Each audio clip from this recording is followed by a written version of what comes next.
voy a seleccionar. A todos. Pues no, yo creo que la presentación estuvo perfecta. Yo el día de hoy les quiero compartir un poco acerca de mi experiencia personal más que todo en lo que es la producción de tecnología biomédica. O sea, la charla de hoy va a estar centrada como en todo el proceso de desarrollo que conlleva la tecnología biomédica, pero más desde un punto de vista como de la experiencia personal que he tenido yo en esta área, que ya es pues más o menos de cerca de 10 11 años. Entonces, les voy a comentar pues un poco esto.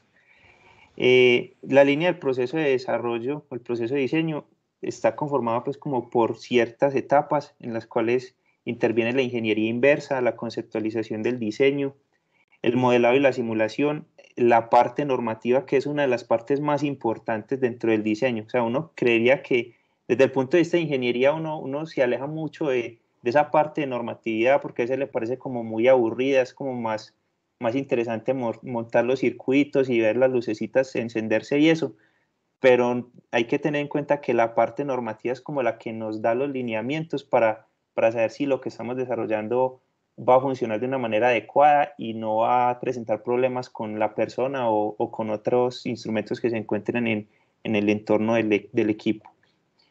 Luego viene el proceso de diseño de ingeniería, una parte del prototipado y la escalabilidad y línea de producción.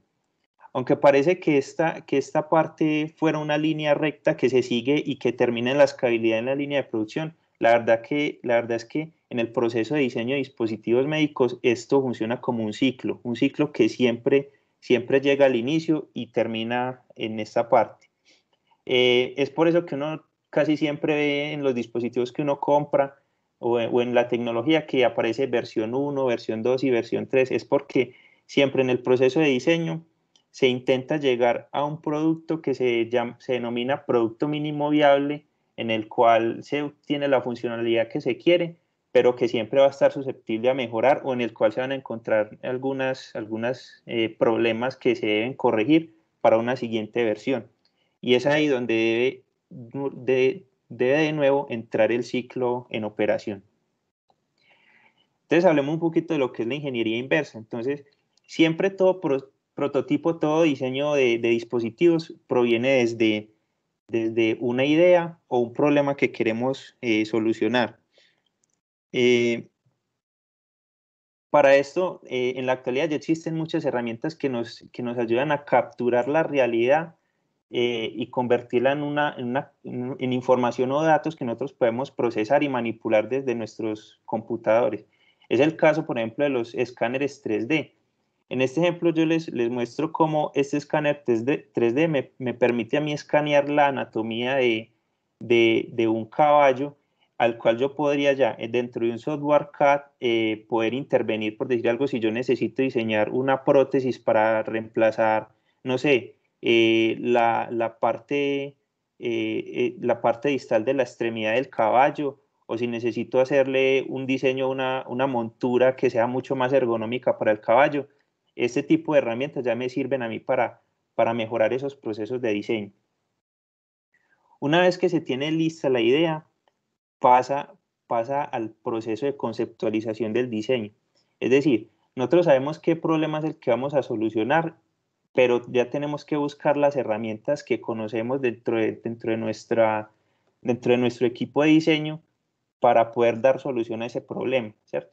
Entonces, es ahí donde los equipos de diseño no están conformados por una sola persona, sino que intervienen ingenieros electrónicos, mecánicos, ingenieros de procesos, ingenieros industriales, personas expertas en normatividad, personas expertas en mercadeo y en diseño de producto. Entonces, todo ese conglomerado de conocimiento se debe unir para poder dar concepto al diseño.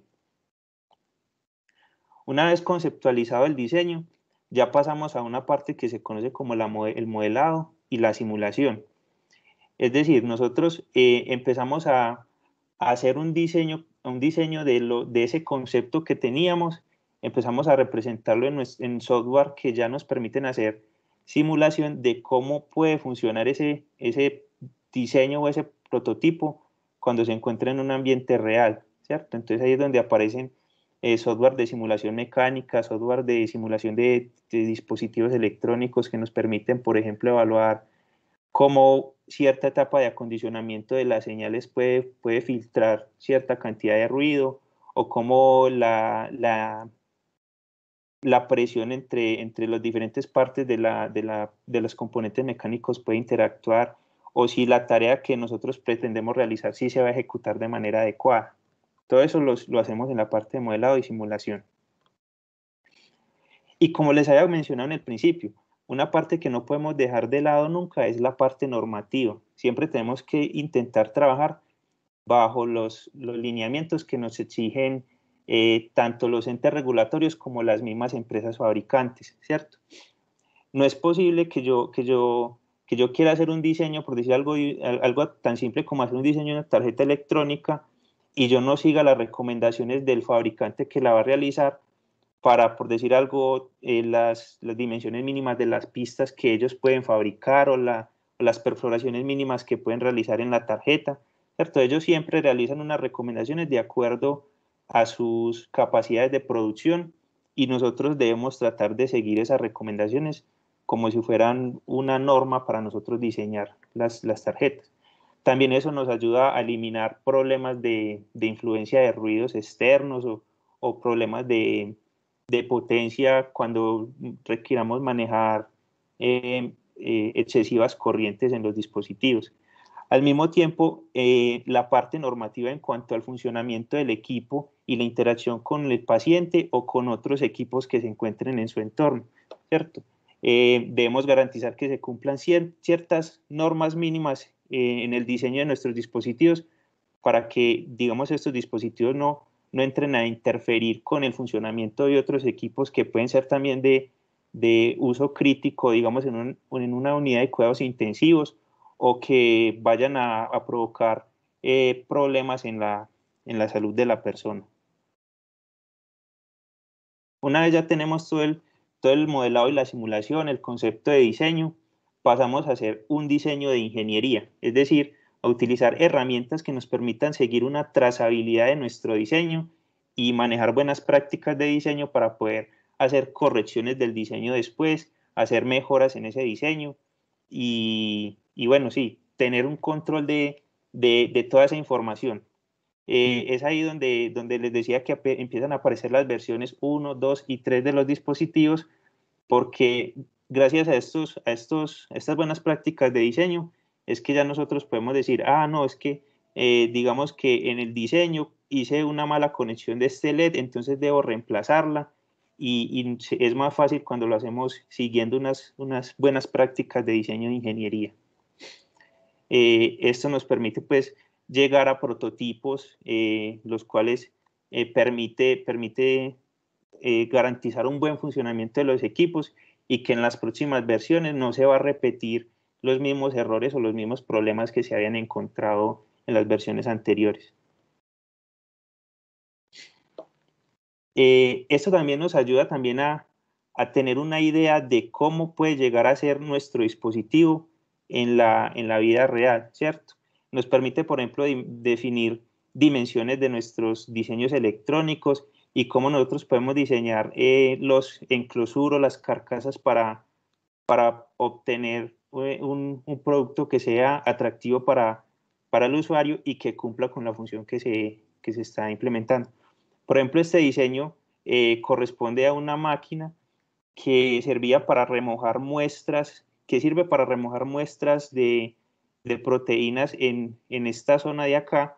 Entonces la máquina lo que hace es que, por medio de un control mecánico y electrónico, va ejerciendo esa función de remojar, esperar cierto tiempo dentro de la cubeta y sacar las muestras.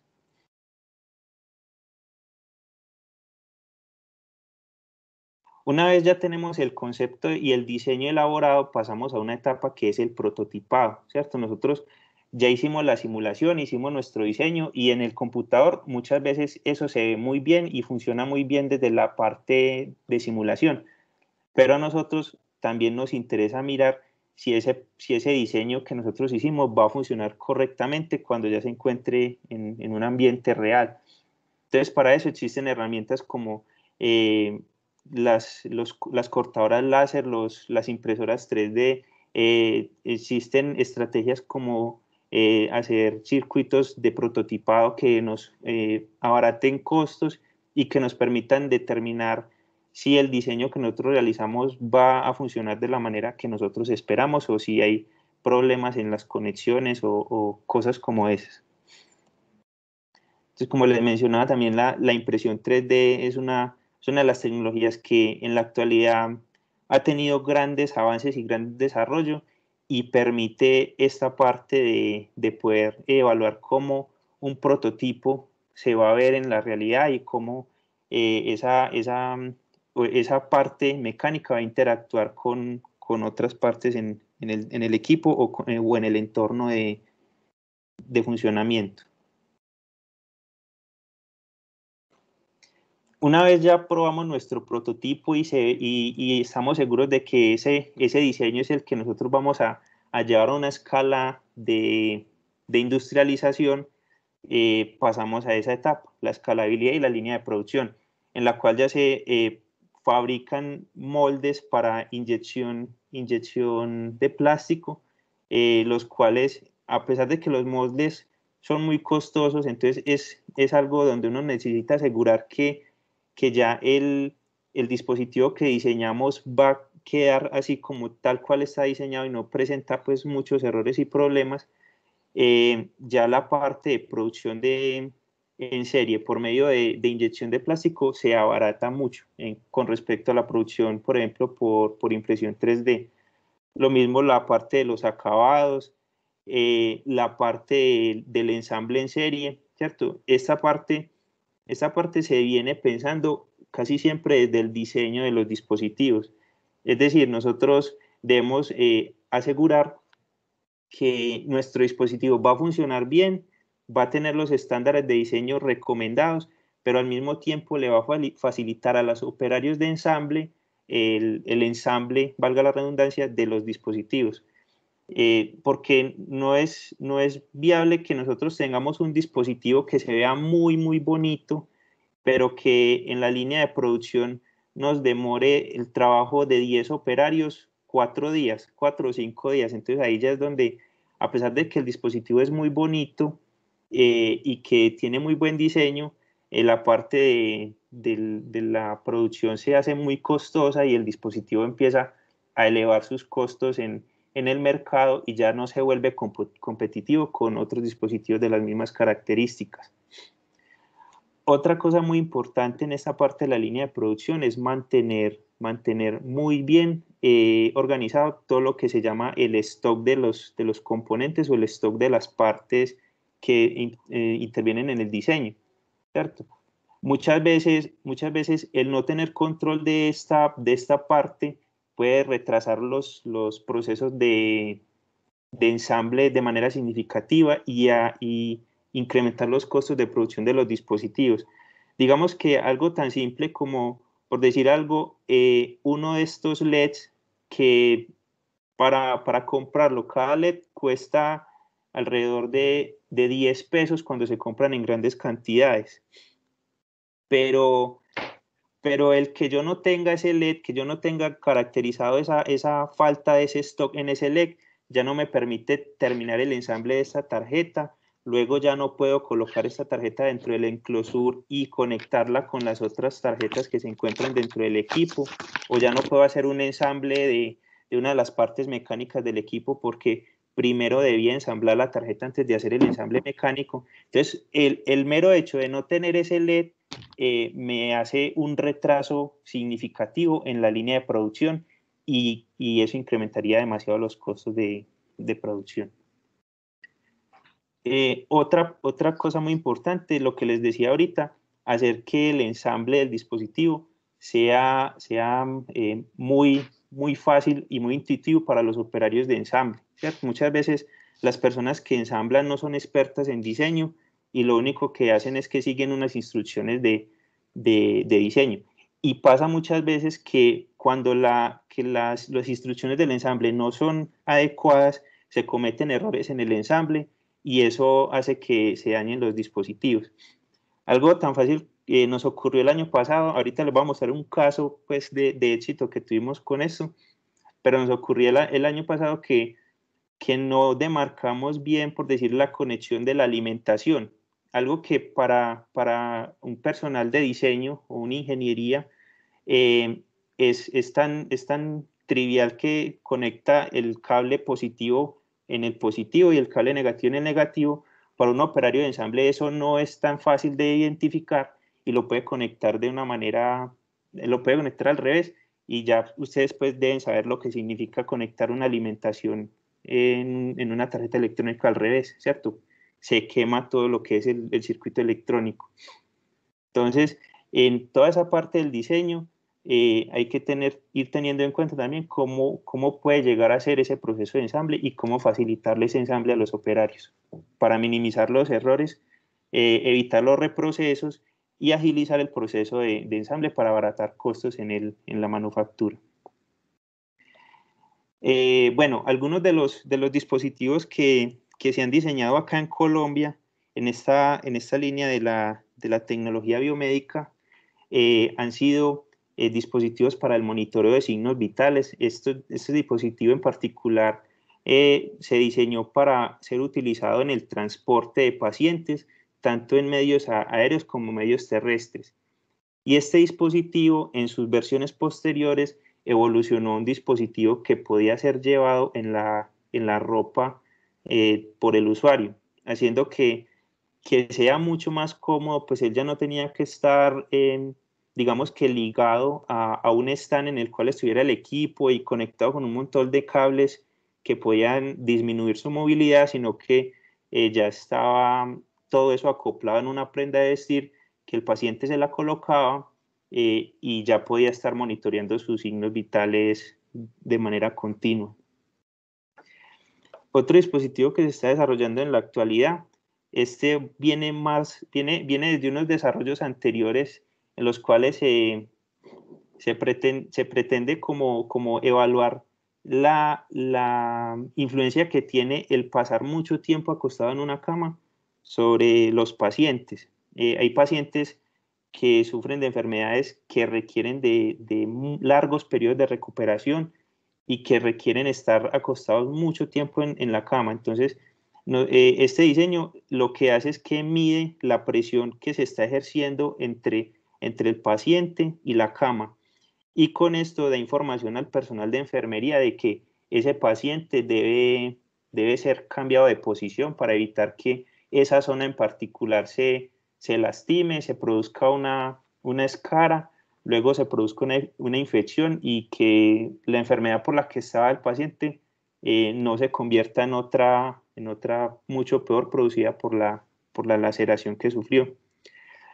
Pero ya con el contexto de la pandemia y eso, se ha visto que hay muchas personas que están sufriendo de desórdenes del sueño. O sea, ya una de las grandes preocupaciones en la actualidad es que las personas con estas nuevas situaciones de la normalidad y eso, eh, están empezando como a tener episodios de estrés y eso afecta la forma en que duermen, incluso no alcanzan un descanso reponedor durante la noche y eso pues afecta el rendimiento y la salud también física y mental de la persona durante el día. Entonces, estamos pensando que este dispositivo podría servir para informarle al paciente cómo fue su estadio de sueño durante la noche, si hubo mucho movimiento, si estuvo despierto mucho tiempo durante la noche, si hubo episodios donde durmió bien y otros donde durmió mal, si hubo mucho ruido en la habitación, si la temperatura y la humedad de la habitación fueron adecuadas o fue una de las causas que hizo que no durmiera bien y que le dé recomendaciones acerca de esas mismas situaciones. Si se repite mucho un episodio de ruido durante la noche, entonces recomendarle, por favor, trate de ajustar los niveles de ruido de la habitación, existen ciertas estrategias para eso y así. También se ha llegado a impactar en la salud en casa.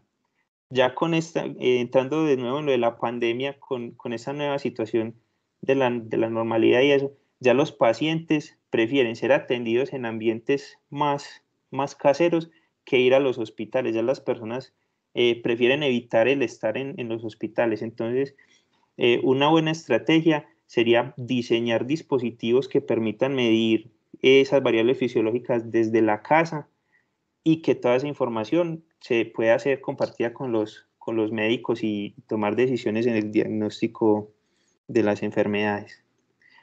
Incluso no nos limitamos solamente eh, a tener tecnología para la medicina, sino que nosotros ya observamos que ya esta tecnología médica está pasando a ser parte de la vida cotidiana, ¿cierto? Muchos usuarios ya cuentan con relojes inteligentes que permiten medir frecuencia cardíaca, permiten medir la cantidad de actividad física que realizan durante el día.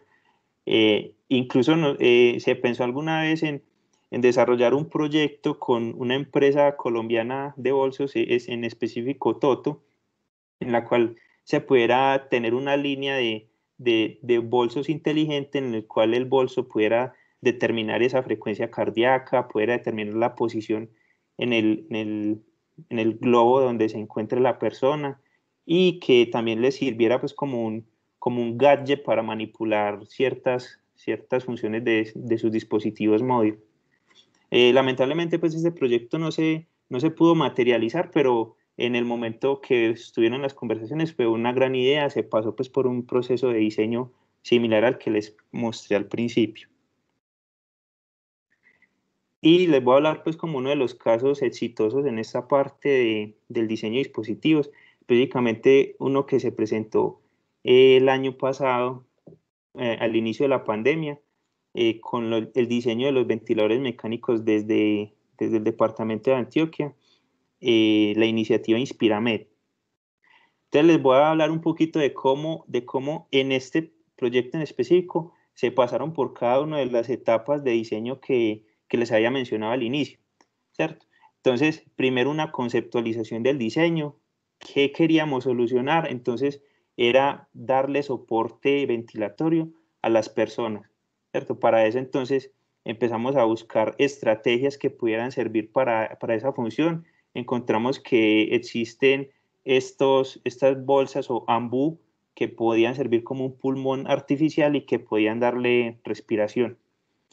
Luego, mezclando conocimientos de ingeniería electrónica, ingeniería mecánica, ingeniería de procesos, se pasó a un prototipo que fuera un poco más automático y que tuviera la capacidad de medir algunas de las variables que intervenían en el proceso, presiones y flujo. No con muy buenos resultados, pero por lo menos se tenía una estimación de qué era lo que se iba a medir. Luego este diseño conceptual pasó a un prototipo inicial. Ese prototipo, siguiendo normatividad y comité de ética, fue evaluado fue evaluado con animales y en esa evaluación, en esas pruebas, se encontraron aspectos que eran susceptibles a mejorar y otros que no solo eran susceptibles, sino que debían ser mejorados para poder pasar a una fase de producción de equipos ya para intervención en pacientes humanos. Entonces, ahí nos devolvimos desde la fase de prototipo, luego a la fase de conceptualización de nuevo, en la cual empezamos a identificar cuáles eran las partes que debían ser mejoradas, cómo mejorar el diseño completo, mejorar la sensórica que iba a estar dentro del dispositivo.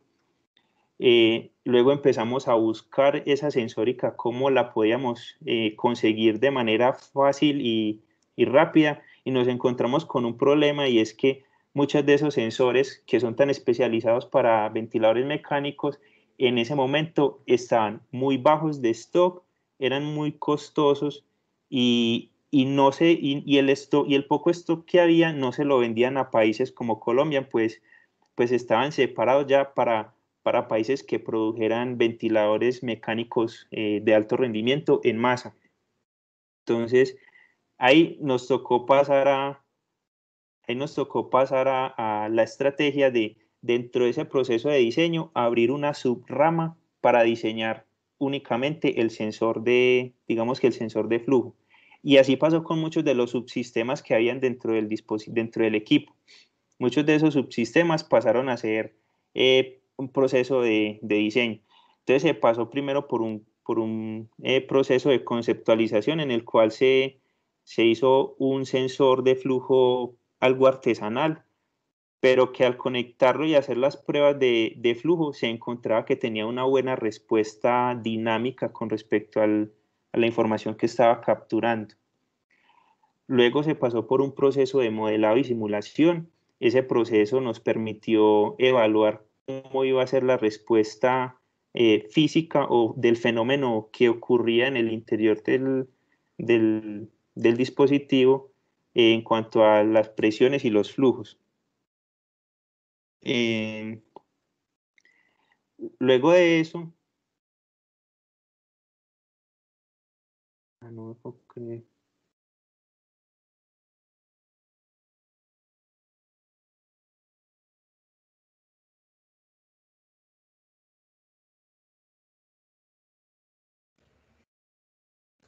¿Sigues, Fabián? ¿No te caíste? Fabián, bueno, creo que este hombre perdimos la conexión con Fabián. ¿Tú le puedes escribir tal vez como un mensajito? Sí. A ver si... Esperemos un minutico a ver si ya vuelve, como para que cierre.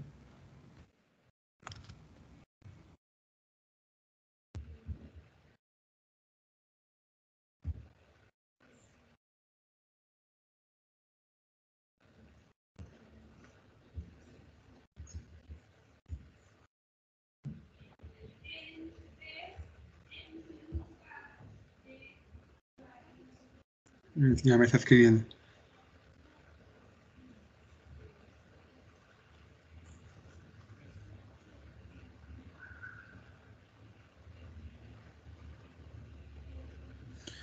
Está intentando entrar de nuevo.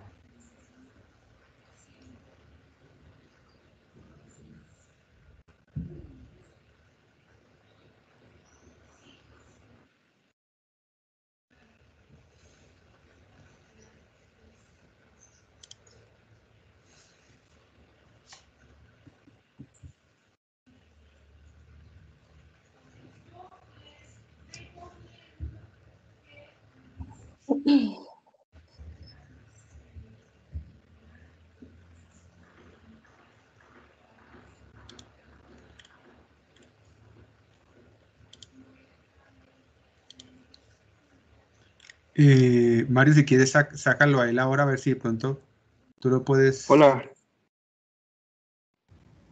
Ya escuchamos a Fabián. Hola, Fabián, ¿nos Hola, escuchas? ¿me escuchan? Sí, ya te Sí, escuchamos. Si quieres... Uy, qué pena, no sé de qué parte. No, estabas bien ahora solo con esta diapositiva que tenemos ahora, diseño de un sensor tipo Venturi, que estabas comentando eso. Ah, en esta parte del Venturi. Listo, ya. Entonces, continúo. Sí, no te preocupes. Entonces, como les comentaba, pasamos a un proceso de simulación y modelado, y luego de esa simulación y modelado pasamos a un proceso de diseño de ingeniería en el cual mejoramos las características del sensor, aplanamos las regiones internas, hicimos que la geometría fuera más adecuada para alcanzar un régimen de flujo laminar y que se pueda pues como obtener una mejor respuesta en el sensor, y a ese mismo diseño le volvimos a hacer un modelado y simulación para verificar que se podía hacer una fabricación de ese prototipo. Luego pasamos a hacer la fabricación del prototipo y realizamos unas pruebas preliminares del diseño. Fabián, si quieres apaga la Sensores cámara. al sistema. Si quieres apaga tu cámara, no te Ok. preocupes. Y la presentación la perdimos. ¿En qué parte? ¿En qué parte la perdieron? Nos Ahí quedamos en también. la simulación de COMSOL de elementos finitos del Venturi. Eh, eh, ahí. Espera que todavía no se ve nada. Listo, ahí está bien, sí. Listo. Y acá. Esta no la hemos visto, ¿no? Listo. Entonces, después de esa simulación pasamos ya al proceso de fabricación de los prototipos. y se hicieron unas pruebas de cómo podía responder en la realidad ese diseño, ese diseño. Porque muchas veces la simulación multifísica nos permite a nosotros tener un estimado de cuál va a ser la respuesta y mejorar el proceso de diseño, pero es importante poder conectar poder tener ese diseño para hacer las pruebas. Están viendo las diapositivas, que no sé si mi conexión es muy mala. Sí. Sí, estamos viendo Hola. ahora las señales de los flujos del ventilador y eso. Eso. Identificación de Entonces ya, señales. exacto. Entonces ya aquí, después de probar el diseño y visto que funcionaba, hicimos una captura de esa información que estaba sensando el sensor, y a partir de la información del flujo medido desde el sensor, se determinó lo que eran los volúmenes circulantes en los pulmones. O sea, es decir, a partir de la información proporcionada por el sensor, se derivó información, que en muchos casos es lo que uno hace en los procesos de diseño. Obtiene una información, pero para que también sea o generar nuevos procesos dentro del sistema. Luego de eso, se hizo, de que ya se tenía diseñado todos los subsistemas, porque así como se presentó ese proceso para el sensor Venturi, había otro para las válvulas de cheque, para las válvulas de alivio por sobrepresión, para el sistema de insuflado del balón, mezcla en fin, para muchos de los subsistemas se tuvo un proceso de diseño similar y se logró llegar al primer prototipo, que cuando lo prendimos se sintió como el lanzamiento del Saturn V. O sea, fue uno de los momentos más emocionantes dentro del proyecto. Ver que todas esas partes que se habían diseñado de manera independiente y siguiendo ese proceso de diseño estaban funcionando y todas juntas. Eso fue algo pues muy, muy emocionante. Y como les digo, ese proceso no terminó ahí, se siguió un proceso o sea, se volvió a iniciar el ciclo otra vez: conceptualización, diseño de ingeniería, prototipado, normatividad, ¿cierto? Al punto de que hubo una etapa en la que hubieron que hacer pruebas para verificar que las mediciones que estaban realizando el equipo correspondieran con la realidad. Esto se hace mediante el uso de equipos patrón, que son certificados por laboratorios. Incluso acá en el país hay laboratorios que certifican que las medidas que son las. Entonces nosotros comparábamos las medidas que obtenían el ventilador con las medidas que entregaba el patrón, y así verificábamos que estuviera correcto. Vamos bien ahí en la conexión. Sí, estamos viendo la versión metal. Listo. Luego de que ya se tenía todo el prototipo y que se realizó la lista de partes necesarias y se tenía ya todos los componentes en industrialización, se logró gracias a la empresa de ensamblaje de motos Auteco. Ellos pusieron parte de ensamble a disposición de este proyecto y lograron llegar a la marca de ensamblar 2 ventiladores. O sea, fue un trabajo bastante importante el que ellos realizaron, porque los muchachos pasaron de ensamblar una motocicleta que es meramente mecánica y que, bueno, tiene unos requerimientos muy diferentes a los que tiene un equipo biomédico. Entonces ellos se volvieron casi que expertos en el manejo de estos equipos, en cómo deberían ir cada una de las partes. Un compañero que estuvo muy metido en la parte del ensamble de la electrónica, entonces él se volvió el experto en solamente conectar la parte electrónica del dispositivo, y bueno, y lograron llegar a esa meta de ensamblar más de 1000 componentes en 2 días, perdón, en mediodía. ese proceso de industrialización se llevó pues en la planta de UTECO. Para poder hacer este proceso y seguir con las recomendaciones del INVIMA, ellos planta, convertirla en un espacio apto para el ensamble de dispositivos médicos. Tuvieron que hacer varios cambios, pero se logró pues esta parte, y esta fue la versión que llegó a los hospitales y que en este momento se encuentran en pruebas y en evaluación por el INVIMA. Adicionalmente, pues aprovecho para darle a la Universidad de los Andes, que también nos apoyó en esta parte de la normatividad. Con ellos realizamos todo lo que fueron las pruebas de electromagnética, y fue mucho el apoyo que recibimos por parte de la universidad para mejorar este diseño.